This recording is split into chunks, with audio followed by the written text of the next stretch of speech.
Good afternoon. I'm glad to see y'all here today. I appreciate the time you're taking to listen to me talk about a subject that's very important to me.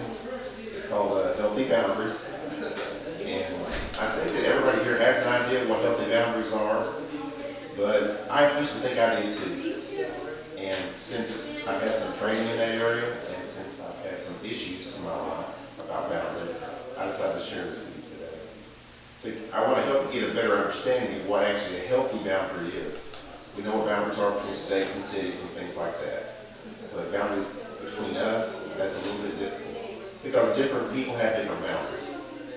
So if you don't adopt and maintain healthy boundaries, you're going to have some issues in your life that can be avoided.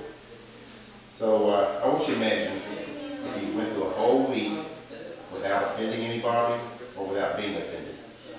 You think that's possible?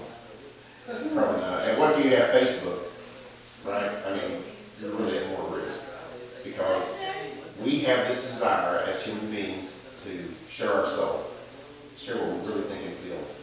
If I'm mad at you, but I don't have the guts or the nerve to come and talk to you about it, then Facebook is a good place to put out there, well, actually, I'll tell you, and that's not really healthy. We have to get to the point where we are able to talk to each other about the issues that we have. And so, like I said, in my past, I've had some troubles maintaining, healthy boundaries. So I want to try to give you some of the insights that I've got. To have a productive life, you want to make sure and have the boundaries that's not only healthy for you, but for other people.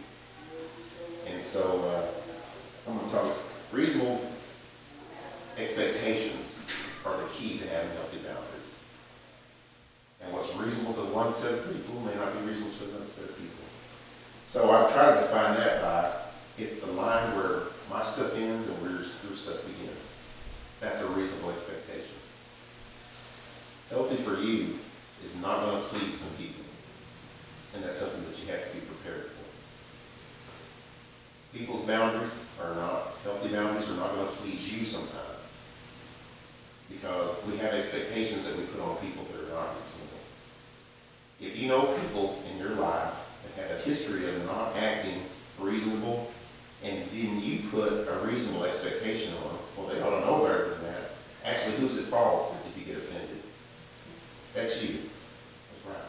So, if you don't say things to people that bothers you, and they continue to bother you, that's actually not totally their fault.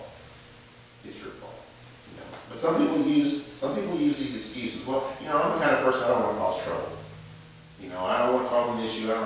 But the fact of the matter is, you are causing trouble.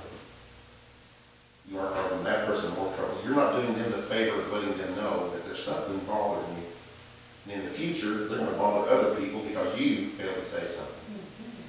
So healthy boundaries is a responsibility that people should, take. Three major areas that I want to talk. There are so many areas, but three of them that I want to talk about is people, places, and time.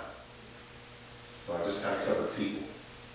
When people do invade your space or they upset you, think about it. Get some feedback from somebody if you need to. Say, how can I approach these people to make sure that this doesn't happen again, or how can I work on this? Secondly would be places. There's a lot of places that we know as Christians we're not supposed to go. Bars, liquor store. That's pretty plain, right? But sometimes we go to movies that we shouldn't go to. R-rated movies that have nudity. We have some people that say, well, now I'm above that. I'm a Christian, I feel the Holy Ghost, I can go in there and that. I'm not going to let that stuff bother me. But what about the guy that's looking at you, watching your life? They're going to say, hey, they're no different than me. They just go to that church for like a community fun thing, right? Or are you for real? And that can impact somebody's salvation. And like we've heard a preacher preach before, we're responsible for the people that are watching us. We may not like that, but we are.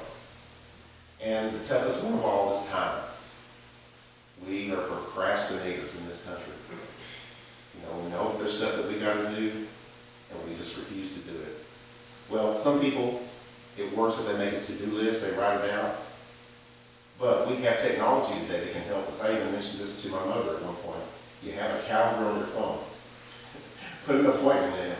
And one thing that really helps me isn't just putting that appointment in there one time, is maybe putting 2 or 3 reminders. 2 days ahead, 3 days ahead, you know, things like that. So that, all that has to do with having healthy boundaries in your life.